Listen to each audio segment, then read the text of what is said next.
Yeah, well, thanks very much. Thanks very much for inviting me, and thanks for such a nice introduction. Yeah, it's a great pleasure to be here.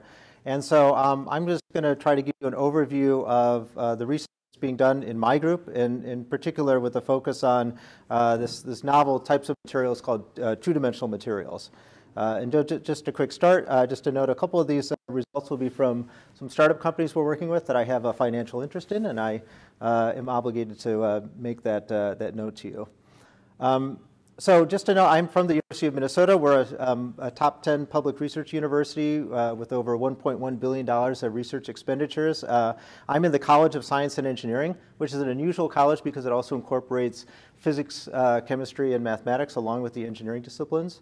We have this great tech transfer office. So we work with a lot of startup companies, and we spin out a lot of companies, and I think it's one of the more impressive capabilities that we have at the university is the way that they spur entrepreneurship within the state of Minnesota.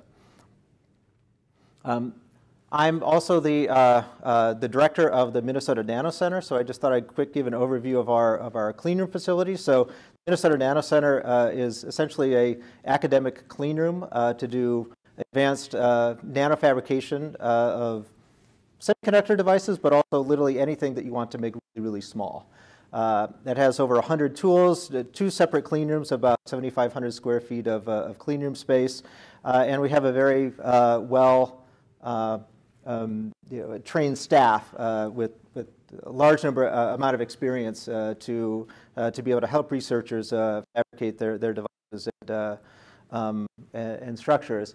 And then we also have I think a world-class characterization facility with electron microscopes and characterization tools as well, with very well-trained staff. So it's a great place to do research, to make devices, to characterize devices, and it's been a real joy to be part of that.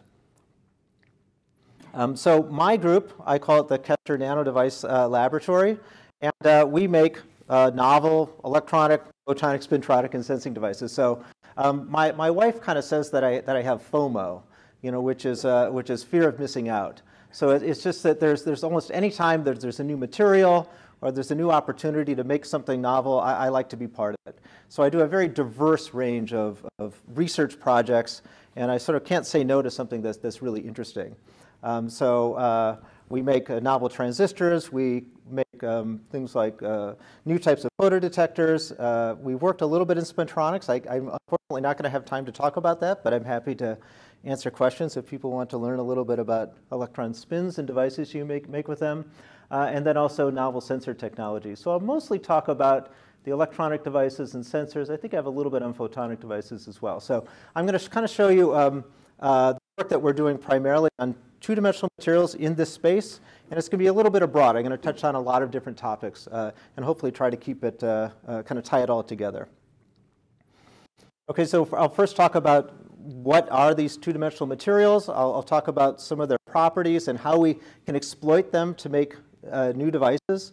And then I'll kind of show some novel things that we can do where it's kind of not quite sure exactly where the application is, but it's really kind of cool that these novel materials can even create some of these physical effects. And so it's a little bit more of a look into the future. So let me start with with what exactly is a 2D material.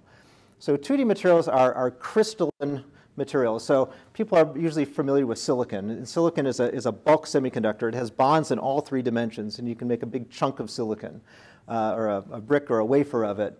Two-dimensional crystals are crystalline materials. They have an ordered arrangement of atoms, but only in the plane, only in 2 dimensions. So in a sense, what happens is that the chemical bonds are very strong in the plane, but they're very weak out of the plane. And so therefore, you can isolate just a single sheet of these materials. And once again, they can exist in sheets of a single atomic layer in the case of elemental materials, or a single unit cell in the case of compounds. And there's actually been over 1,000 of these materials that have been predicted to exist. There's been a lot of exploration in my field of many, many different kinds of them. So Why are they interesting from a device perspective? Well, the first thing is that they can be made very thin. And not only just thin, but you can controllably make them thin. You can really make monolayers of these in very large sheets with a high degree of uniformity. Okay? They're unconstrained by their underlying lattice structure. So if people are familiar with semiconductors, sometimes you stack semiconductors on top of each other, but what semiconductor you can stack on another one depends upon the arrangement of atoms of the underlying layer. So two-dimensional materials are different. They don't have bonds out of the plane, so you can put one material down, and then you can put a completely different material down that is completely unrelated in crystal structure to the one underneath. So it allows you to do some novel stacking that you otherwise wouldn't be able to do with conventional materials. And as with any novel material, there are some unique properties that maybe are specific to that particular material. And particularly when you isolate materials from being bulk materials into 2D, sometimes their properties change. And those properties only exist when you make the single monolayer of that material, and that makes them interesting. And of course, the question is that, okay, that's fine, but can you make a device? Can we actually do something useful with this new class of materials? And that's what a lot of what my research has been about. Okay, so the first material that I want to talk about is graphene. So how many people in the room have heard about graphene? Okay, maybe not everybody. Okay, but a lot of people have. It's one of those things that at least you hear in the popular press. And you know, there's been a Nobel Prize about graphene. And but it's not so easy to really understand what it's good for. So graphene is a single atomic sheet of carbon. It's in what they call the sp2 hybridization bonding configuration. And it really has a lot of unique and remarkable properties.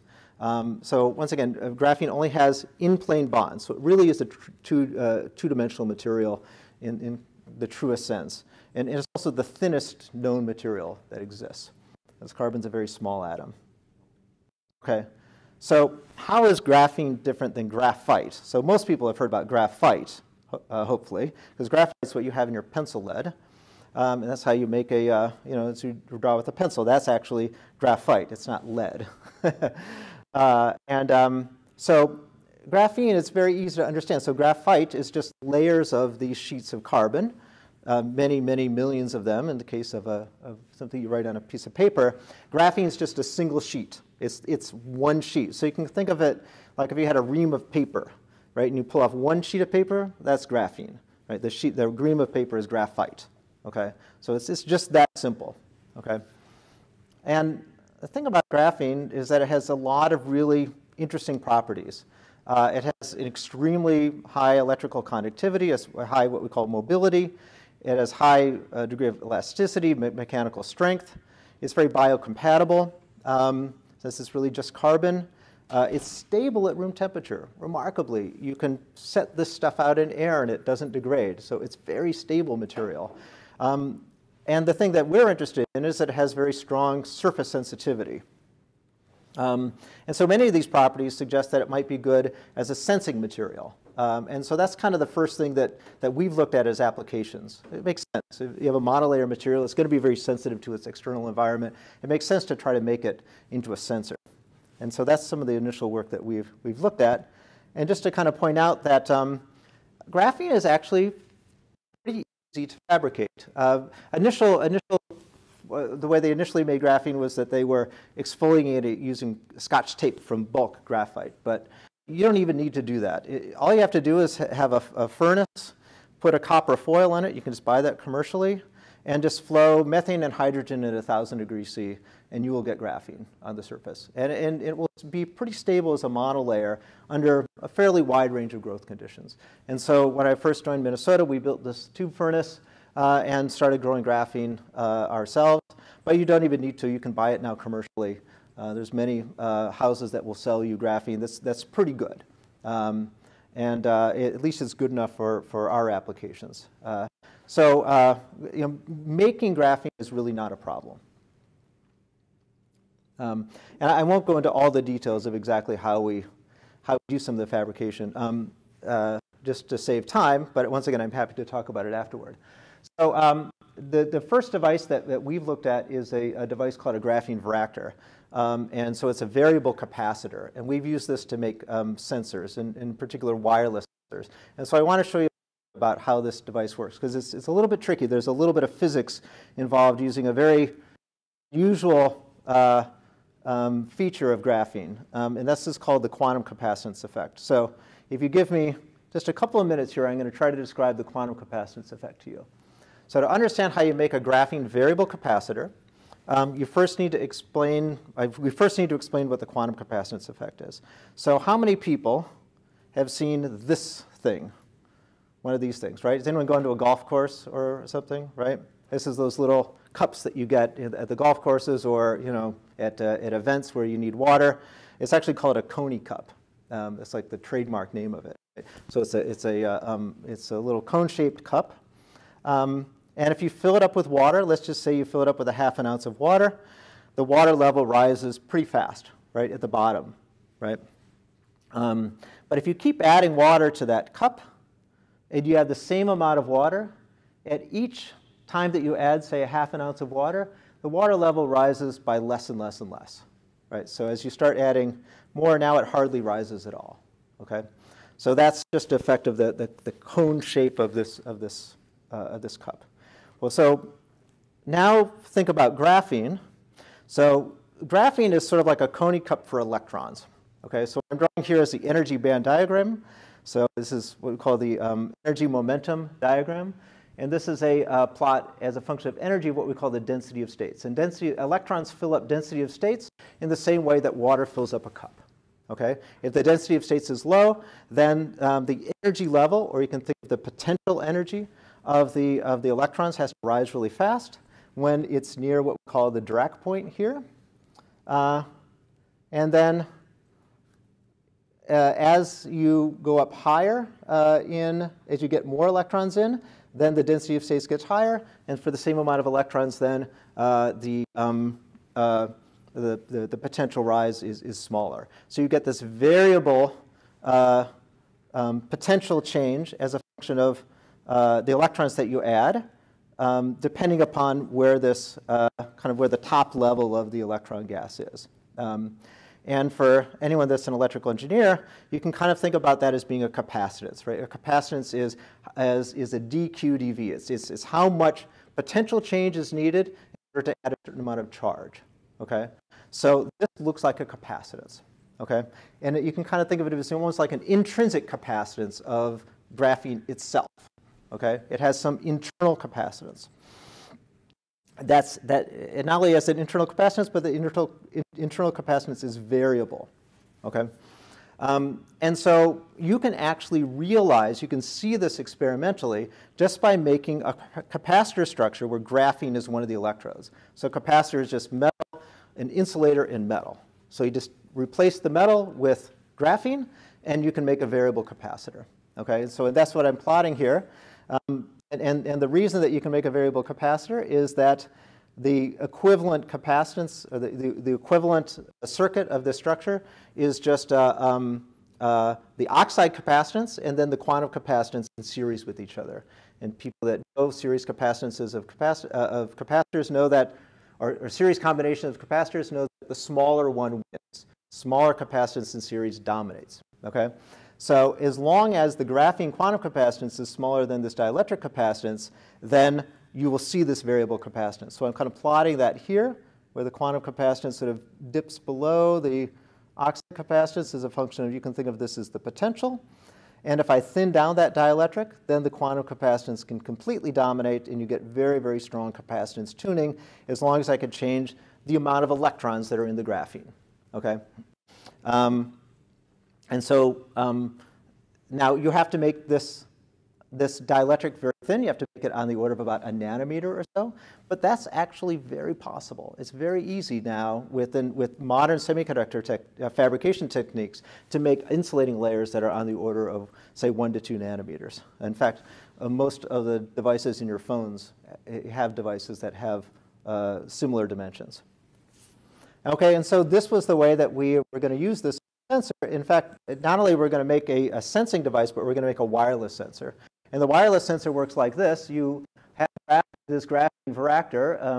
Molecules, say gas molecules, absorb on the surface. It changes the electron concentration through an electrostatic interaction. the molecule is polarized, for instance, and it attracts electrons or repels electrons. Is that in series total capacitance, and then if you can put it in series with an inductive element, then you can change the resonant frequency of a small oscillator. And then all you have to do is put another inductor close to this inductor, and you can read it out through near-field wireless coupling. In fact, most of your phones have near-field communication techniques on them. So this is a very sort of standard kind of near-field wireless communication technique. So the analyte concentration is encoded then in the resonant frequency shift of this device. And this is really nice. It's a passive sensor. It has wireless readout capability, and particularly it's a very small structure. So it allows you to make very, very compact oscillators because you have this very large capacitance in the graphene reactor. And of course, this was some of my patents at the University of Minnesota were from this idea. Okay, so we fabricated these. And I'm just going to kind of show you a little bit. I don't want to show all the details, but the point is that you can make these on fairly large wafers. This is the entire wafer. This is one of the die that we made these graphene varactors. This is a single varactor device. We actually, I'm not kind of showing all the details, but we make them in this multi-finger configuration, essentially to be able to build up a lot of capacitance while reducing the series resistance, so that oscillator has a high quality factor, or it'll oscillate without a lot of dissipation. And once again, the idea is that then you could absorb these molecules on the surface of this device and be able to sense something in the external environment. Once again, this is a really nice device because it's graphene, but it can be fabricated in a standard silicon processing line. And this is what an experimental characteristic looks like. So how do you change the electron concentration? Well, initially you can just test it out by putting a voltage between the two electrodes of your capacitor, and you see this really nice variable capacitance. And we can yield these devices with pretty high precision in terms of their tuning ratio and kind of where the voltage at which this minimum occurs. And you know, it works all very nicely. We can explain it theoretically. And it'd be agreed and things like that. And so we've actually tested it out. So does this wireless transduction mechanism work? Well, we've been able to show it with some simple molecules. The one I'm showing you here is just water vapor, so we've been able to make a humidity sensor. And here I'm just showing a resonant frequency shift as a function of relative humidity. And you know, to within a reasonable amount of accuracy, it provides a linear dependence, right? So if you have a certain humidity, the resonant frequency of this oscillator will change by a certain amount, and you can read out the humidity. We have also demonstrated this sensing with volatile organic compounds and other gases, but this is just the one that I chose to show, and you know, kind of just shows the prototypical example of this. And one of the things that we didn't, I didn't show here is how to make this sensor selective, right? Because graphene, you know, it's surface sensitive, but that's a good and a bad thing. It'll sense almost anything, and so you have to make it selective to certain molecules. And so we worked with a collaborator in chemistry, and they developed as many as I think like 36 different self-assembled monolayers of different chemical receptors that we were able to put on the graphene in order to sense different, to provide differential selectivity between various gases. And what we were able to do then is put those all together. So here is an example of one of these arrays. So we made large arrays of these graphene varactors. We functionalized them with up to 36 different chemical functionalization elements. We exposed them to different gases, and then we trained a machine learning model to detect what particular gas that we're sensing. So we had a training set where we exposed it to things like ethanol and methanol and hexane and various volatile organic compounds. We looked at how those different receptors responded to those different gases, and then we trained this AI model then to be able to detect these different gases, and you can see this works quite well. This is what we call a confusion matrix, where it shows what the readout was versus what the test gas was. And you can see that it was quite accurate. The only time where it got a little bit confused was the difference between octane and octene, which was, I think they can forgive us a little bit for those very, very similar compounds. So you can essentially use this type of device to make an electronic nose. Right now we're working with a startup company that's looking at commercializing this to do detection of lung cancer in breath. And so this is one of the commercialization activities that we're working on with graphene. Okay. Tell you what, I'm just going to quick skip this just to keep things moving here. So there's a couple of other applications that we've been looking at which I didn't have time to talk about, but I'm happy to talk about in the question and answer session. But we've also been looking at graphene spintronic elements. You can actually make graphene. Graphene actually works very nicely as being able to detect magnetic fields with very small spatial resolution. And we worked with Seagate, a hard drive company, to potentially look at graphene as a read head, the next generation read head for hard drives. And we've also done quite a lot of optoelectronic work with graphene. Graphene actually absorbs this sort of same effect where you move this potential in graphene can be used to either absorb or not absorb light. And you can make very fast optical modulators and detectors, and this potentially could be used for high-speed optical communications. Okay, so that's what I have on graphene. I wanted to switch here to another class of 2D materials called these transition metal dichalcogenides. And I first just kind of want to motivate this by talking about Moore's law, right? So hopefully maybe some people in here have heard about Moore's law. This is the prediction that the number of transistors on a chip will double every 2 years. And it was predicted by Gordon Moore, who was the CEO of Intel way back in the early days. And this law has proceeded for 50 years, over 50 years, probably close to 60 years. It's remarkable, right? And right now, I think I pulled this off, like the latest NVIDIA, one of their GPU cores that I just pulled up has 80 billion transistors on a single chip, okay? So this is just continuing, and there's particularly with these GPUs, there's just ever more need for more scale transistors and to be able to keep making transistors smaller and smaller. And that packing those is really made possible by scaling transistors. So we've been able to make transistors smaller and smaller and keep them working. Okay, and this is that transistor scaling has been essential to extending Moore's law and allowing these processors to be faster and faster. And one might ask, how can you make a transistor? What's the end game for transistors? Well, if you know what I'm talking about, you will guess that it's 2D materials, right? Okay, so the idea basically is that if you can make the channel of your transistor smaller, you make the lateral dimensions smaller. And that's just a basic electrostatic law.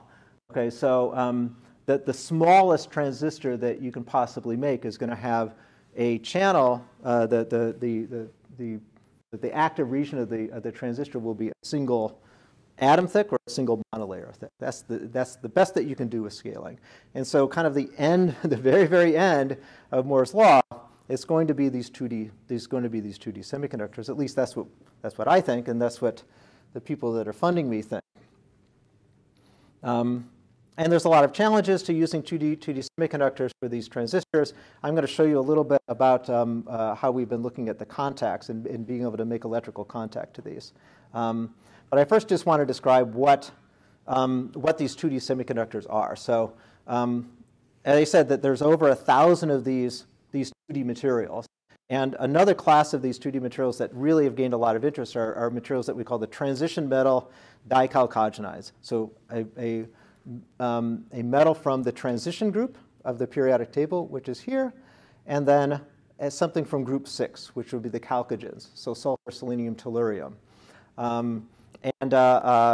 We call them dichalcogenides, so because they have a chemical formula of, say, MX2. So the metal is, say, molybdenum, and then the chalcogen would be, say, sulfur. So MOS2, MOSE2, MOTE2. These are kind of the common ones that we're looking at. And they exist in this two-dimensional layered format as well. So their crystal structure is basically the same as graphene. Okay? And so you can make single layers, monolayers of these as well. And these are the materials that have been mostly looked at now for this, kind of the end of Moore's law. So the goal would be that, in your in your cell phones then, maybe in 10, 15 years or so, it's going to be these 2D materials. That's the goal. Okay, I'm just going to skip that and just show you that in our lab, we can deposit these as well. So we've developed techniques to deposit these. It's not quite as easy as graphene. We actually have to deposit them on sapphire. So you get a crystal sapphire wafer, and under the right conditions, you can grow monolayers of these materials. And it's a little bit trickier to tell that you've got the monolayer. We use what we call photoluminescence. We shine light on it. We look and see how much light shines back out. You can tell from that whether or not you have a monolayer or you're getting multi-layer samples. And under the right conditions, we're able to see that you can get these monolayers of these TMDC materials. This was tungsten disulfide, but the similar techniques work for molybdenum and the selenides as well. And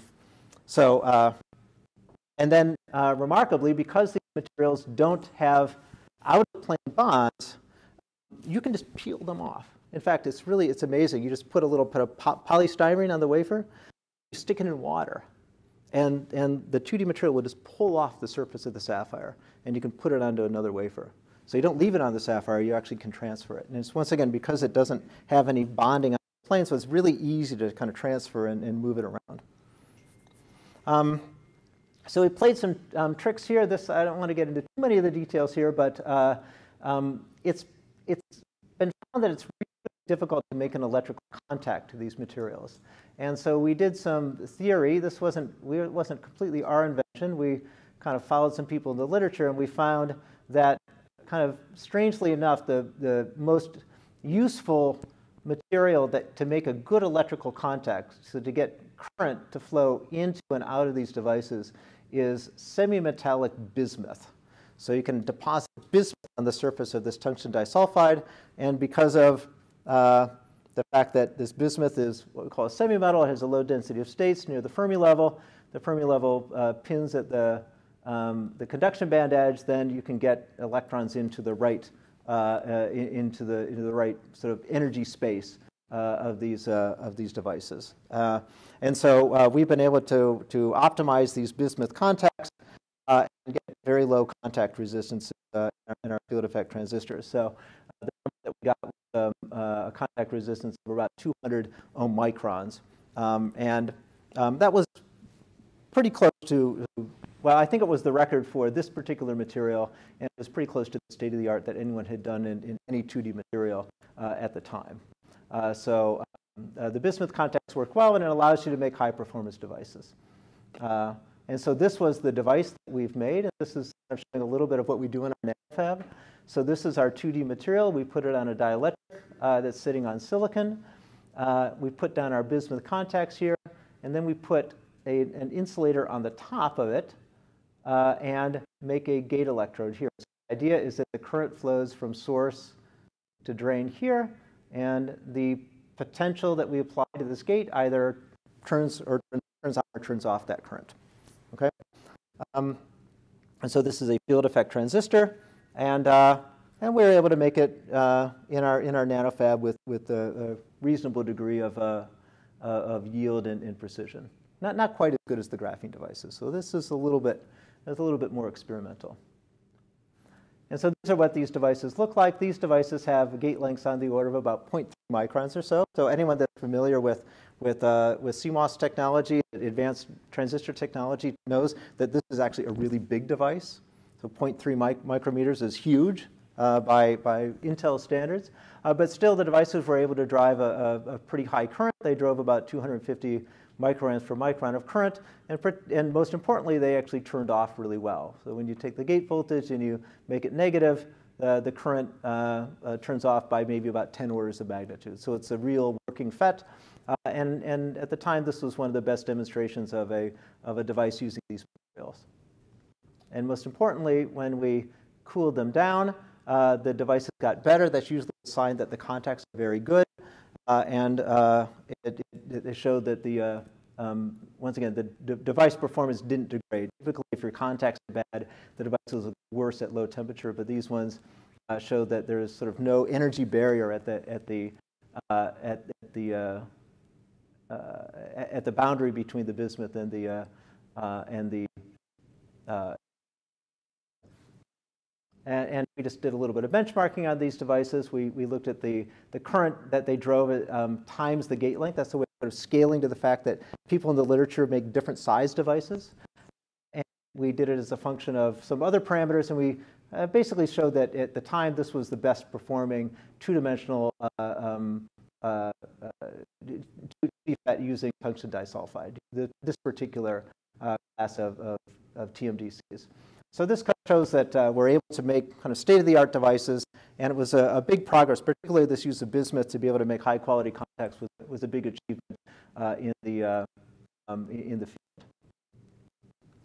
So, and I'm not going to talk about a little bit of things that we've done, but this idea that these devices turn off really well. So a lot of times people talk about how much current you can get through the devices, but just is that in order to make a device, you have to make it, when it turns off, you need to turn off really, really well. So how many people know how a DRAM works? Does anyone know like how like the DRAM bit cell, the 1T, 1C, so one transistor, one capacitor? Basically what you do is you charge up a capacitor through a transistor, and you turn that transistor off. And then as long as that charge stays on the capacitor, you know what the state is, right? But we know that bleeds off. That's why you always, your DRAM has to refresh all the time. It might refresh every, I don't know, 50 milliseconds or something like that. But if you can make a memory where that charge stayed on there very, very long, then you can actually do some novel things. You might even be able to get rid of the capacitor and make some more kind of more interesting geometries of memory. And so because these devices turn off so well, we are able to show theoretically that these could be used to make these things called gain cell DRAMs, where you eliminated the capacitor completely. And that could actually help you scale the cells, and it can also help you to embed them to do things like embedded memory. And we actually were able to demonstrate using these TMDCs these gain cell DRAMs. And here we showed, we made some DRAMs, for instance, that you could see the retention time here. That's the time it took for that charge to bleed off of a very small capacitor was on the order of seconds, right? So these, dramatically could extend the refresh time of DRAMs, but also be able to help you scale and make these DRAMs more useful. Okay, so let me move on to the potential interesting things about 2D materials, and I can already tell from the time that I probably won't get through all of these, but I'll show you a couple of interesting things here. I want to leave time for questions. So one of the really interesting things about these 2D materials is that they exist in different phases. So the one that I showed you before was here, right? This crystalline structure. So it looks like graphene. Graphene is like a honeycomb. It's a two-dimensional honeycomb. And you can see that this looks like you can see the honeycomb here, right? But just a slight rearrangement of the atoms, making it look like this. It actually is just it's just a slight displacement of some of the atoms in this crystal structure will make it go from being a semiconductor to a metal. And even a slight distortion of this one will also make it metallic. So this is what we call the monoclitic 1T phase. This is the 2H phase. And they're very, very similar. They're just slight modifications of the structure. Makes them have completely different electrical properties. And that's really quite interesting. And I'll kind of, in particular, one class of these TMDCs, molybdenum ditelluride, can actually, the energy difference, the stability between these two phases, the 2H and the 1T prime, is very close. So it almost kind of wants to be in both phases, and it doesn't know which one it wants to be in. And so we actually did some experiments. We worked with a professor in chemistry who was growing these materials. We showed that in the right growth conditions, we could actually get these to kind of exist in both phases. And what they would do is they would phase separate. So we grew some of these materials, and this is kind of looking down on top. And this is one of this I believe is the 2H phase, and this is the 1T phase. I think, no, 2H, 1T, yeah. And if you look at these in cross section, so these are these beautiful transition electron microscopes, you can actually see the layers, right? So this is, I'll point point to it with my hand here. So this is the molybdenum. These are the two telluriums, right? You're looking at it on the side. This actually is not a single layer. They're stacked up on top of each other. And it's interesting, too. You can kind of see they look like little boomerangs. On one layer, the boomerang's going one way. The side, the boomerangs are going the other way. And that's how these crystals stack up with each other. But in this other region, they look like this. So this is this distorted 1T phase. We call it the 1T prime phase. So this is a conductor. This is a metal. Just a little slight modification of the positions of the atoms. And that's really cool. That just doesn't happen in silicon. Okay? So the idea, what could you use this for? Well, the idea is that we used it to make contact, right? So it makes in a field effect transistor then. You want to get current from one place to another, and you want to gate it you turn it on and off with a gate. So we made a transistor where the 1T phases were in the source and drain on either side. We put the semiconductor in the middle, and we made a transistor using this type of structure. And we just did some analysis, some optical analysis to show that we knew where the phases were. And we showed these were really big transistors, so they didn't have very high performance. We showed that if you just put metal down onto this 2H phase, you get really lousy transistors that don't turn on and off very well. And you can see here with temperature, they get really worse. Whereas these ones, so they turn on and off much better. They have higher current. They really robust. So this was a nice demonstration to show that this phase engineering could potentially be used to make useful devices. So not only can you use this to make transistors, but this also changes their optical properties. So you can make things where maybe now you'll make optical memories, right? So you can use this to absorb or not absorb light, and you make reconfigurable devices. So we call these memristors. These would be maybe things where it switches back and forth. You can electrically induce it to switch back and forth between the phases. So I think that's kind of cool too. Let me see if I can. I might twist it. This is the most physicsy section here.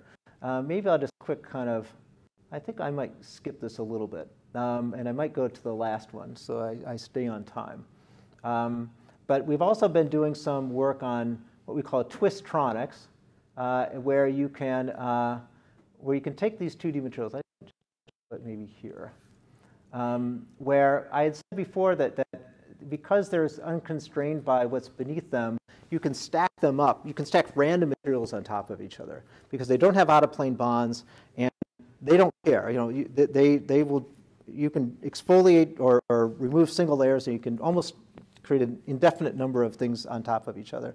But the other just that you can do is that you can twist them relative to each other. So you stack them, and their crystal maybe planes are like this, and then you twist them relative to each other, and you can induce some novel properties. And in this work that we did, that I'll try not to go through all the physics, we use that to make them absorb light better. And it happens that these 2D materials at certain wavelengths absorb light extremely strongly. A single monolayer of molybdenum disulfide can absorb 25% of light in the blue light, which is remarkable. But when you add that second layer, and the second layer is registered to the first layer, it doesn't absorb quite as much. You can lose that additive effect. But if you twist them relative to each other, then they just add on top of each other. And we actually showed that experimentally, where we had this single layer of molybdenum disulfide. It was like here, but we did a double layer where they're kind of aligned to each other, and then you saw this splitting. But when we twisted them relative to each other, then we actually wanted to kind of see that more additive absorption. And that's due to a very sort of unique feature of these materials. Of course, the problem is that, and you can calculate this theoretically, that a single freestanding monolayer of any material can absorb no more than 50% of the light. And so the only way to get it to absorb 100% of the light is to put a mirror behind it. And so that's what we did. So theoretically, if you put a mirror behind a monolayer material, you could actually get it to absorb 100% of the light. And so we put these twisted layers on top of the mirrors, and we were able to demonstrate in the twisted layer structure here, we're able to absorb 90% of light with just 2 monolayers.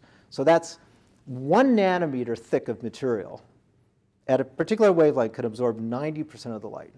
And the idea is that theoretically, if we do this right, we could maybe absorb 99.9% of the light or even higher. You could really have a light, something where you shine light on it and nothing comes back. Nothing bounces back off. And we kind of think that that's an interesting potential application for things like secure communications, right? Maybe you want to do free space optical communications and you want to make sure nothing bounces back off.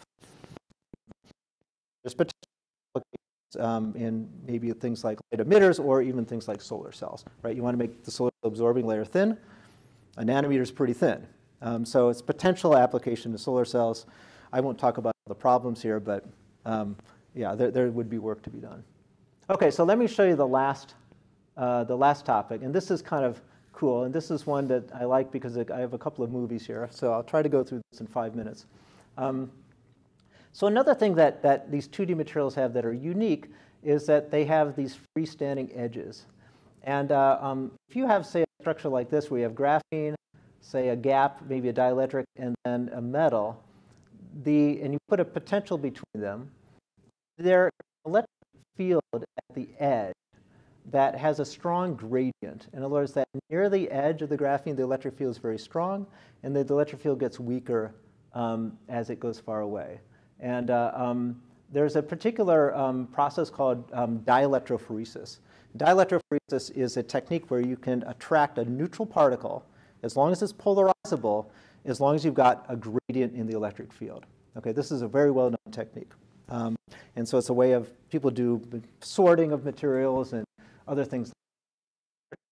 As long as you've got this gradient in the electric field, this gradient, because this is a monolayer, can be extremely strong. The monolayer is extraordinarily strong, so you can get extremely strong dielectrophoretic trapping. And we thought this might be an interesting technique to use for sensors. And so we actually did this. We this graphene I showed before, and we put them in solution. We applied a potential between the gate electrode. You actually do it at AC frequencies for reasons I won't describe. And you can see here, right where the graphene edge, the gate edge, and you can see some of these particles attracted. And these were actually polystyrene particles, so they were not really very interesting particles.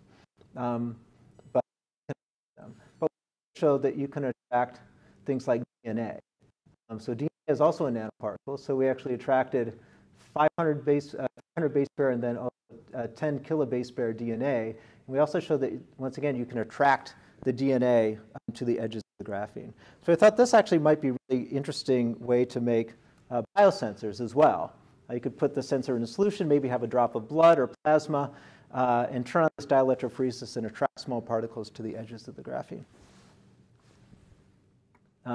But this structure is not a very good device, and I'm not showing it very well here. It's hard to see where the graphene is, but you can see basically that the device is this entire field here, and the trapping was only in very, very small places. So if you're going to make a device out of this, it's probably going to have a very low sensitivity. And so we set out with the funding from this company called Grip Molecular to try to make a real device out of it. And this was our device structure. It was a effect transistor. What we did is that we took the graphene that was in between the source and the drain electrodes, and we cut it up into little pieces. So we made little strips of it. And the idea was to create lots of edges to attract particles. Okay, so let me see if this will run here. This is one of these resistors here, and let me see if I do it's bright enough, right? Turning on and off that dielectrophoretic force. We're turning on and off voltage between the gate electrodes, and you can see the attraction of these particles. These were, I believe, polystyrene particles again. Here, one more time. Right, and you can see on the plot there, we use fluorescence to be able to detect the presence of them. Okay, so that's kind of cool. But then we decided to go a little bit further. So we did a larger density of them, but still not that much. So the segmentation of the graphene helped to increase the density. But then we decided to get really clever, and we decided just to start poking holes in the graphene. And so we made these structures where actually we just did the UMN logo in graphene. So we cut little holes using electron beam lithography in graphene, and we thought maybe we could detect particles at all those open holes as well, again using this dielectrophoretic force. And so here, one runs. So this is us once again dielectric force with graphene, and kind of getting the UMN logo to show up. Okay, so this is just using fluorescence. So you just shine light on the sample, look what re-emits, and just turn off that voltage that we apply between the gate electrode and the graphene, and so that works. And now you can see that you've got a very high density of particles, and now you could potentially cover the entire graphene with things that you want to detect electrically. Once again, the idea is that this is made possible by graphene because it's this monolayer material that has very sharp edges. And finally, we just were able to show that we were able to detect some biologically relevant particles. We detected some DNA using this technique, also streptavidin, and a few others as well. And we were able to show electrically that these were, you were able to get an electrical signal from this. Okay, so to conclude, 2D materials are really interesting. I think they're on the cusp of moving from the laboratory curiosity into really a transformative technology in many sectors, in logic and memory, in healthcare, and then a few other things that I didn't get to show you in optical communications, wireless transportation, and other areas. So it really, they're starting to come out of the lab and really starting to make an impact. And so this is my group. These are all the people that actually did all the work. Over many years. I probably showed most people's hands have probably touched the things that I showed today. And just to thank all our sponsors, and I'm happy to take your questions. So thanks very much.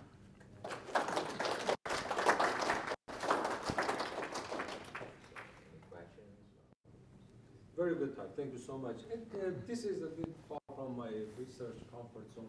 My question is that you said all these good, beautiful things, interesting things about this material, 2D material. What are the downsides of it? Yeah. There's a lot of downsides. So, well, I'll first start with graphene. So, I think the big problem right now with graphene sensors is the lack of selectivity.